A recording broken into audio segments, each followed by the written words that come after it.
Your vacation to Venice is a lie. You see the canals, the gondolas, and the glittering marble palaces, but just a few miles away sits a small, tree-covered mound of earth that the Italian government has legally scrubbed from existence. It is called Poveglia. It is illegal to visit, illegal to fish near, and for a very good reason. Over 50% of the soil on this island is not dirt. It is the pulverized, powdered remains of over 160,000 human beings. You aren't looking at an island. You are looking at a massive, open-air, biological mass grave. Every time the wind blows across the Venetian lagoon, it is carrying the microscopic ash of a century of screaming. You think you're in paradise. You're standing in the shadow of a necropolis. Welcome to the island of the living dead. The bloodline of Poveglia's nightmare began in 1348, when the Black Death turned Venice into a charnel house. The city's logic was brutal. Anyone showing even a minor symptom was dragged from their homes and shipped to Poveglia. There was no medicine, only fire. Massive pits were dug, and the sick were thrown in alongside the rotting dead. Thousands were buried alive, their muffled scratches against the soil becoming the island's only soundtrack. But the horror evolved in 1922. The state built a convalescent home, a bureaucratic mask for a brutal asylum for the mentally ill. The leading doctor, a man lost to his own sadistic curiosities, turned the island into a laboratory of pain. He performed crude lobotomies using hand drills and chisels, believing he could excise madness from the brain. He didn't want cures, he wanted data. The island became a closed loop of human suffering, where the screams of the plague victims and the asylum patients merged into a single permanent vibration in the air. Poveglia was never just a hospital. It was a tool for ritualistic sanitization. In the eyes of the Venetian elite, the island was a social trash can. If you were a wealthy merchant, you could hide your illness behind palace walls.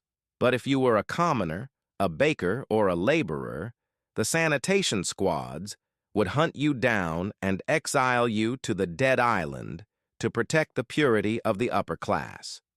The aristocracy lived in a state of curated ignorance, while the elite sat in their gold-leafed salons, snacking on moral health foods like graham crackers and sipping fine wine. They were physically sustained by the fact that the undesirables were being burned and buried just offshore. The island allowed the rich to maintain a fantasy of a perfect, disease-free civilization. Poveglia was the secret price paid for the beauty of Venice, a psychological shield that turned human life into disposable biological waste for the sake of the status quo. Why does this island feel alive to those who dare to trespass? The answer is found in the morbid chemistry of the soil. When 160,000 bodies rot in a confined space, they create a Necro-Silt. The decay process releases high concentrations of putrescine and cadaverine, but more importantly, it leaves a chemical fingerprint of trauma. Modern neuroarchaeology suggests a phenomenon called Biochemical Place-Memory. When a human experiences extreme, prolonged terror, their body produces massive amounts of cortisol and adrenaline. In a mass death site like Poveglia, these chemical markers don't just vanish, they bind to the porous structures of the soil and the decaying buildings. When you step onto the island, your own survival brain detects these ancient chemical signals of distress. Your fight-or-flight system isn't reacting to a ghost. It is reacting to a 600-year-old concentration of biological fear that has physically altered the island's atmosphere. You are literally breathing in the chemistry of the dead. We have built a modern world designed to forget. We hide our graveyards behind stone walls and turn our tragedies into documentaries. We think that by closing a gate and banning a location, we have successfully deleted the past. But Poveglia is still there, exhaling its toxic history into the lagoon every single night.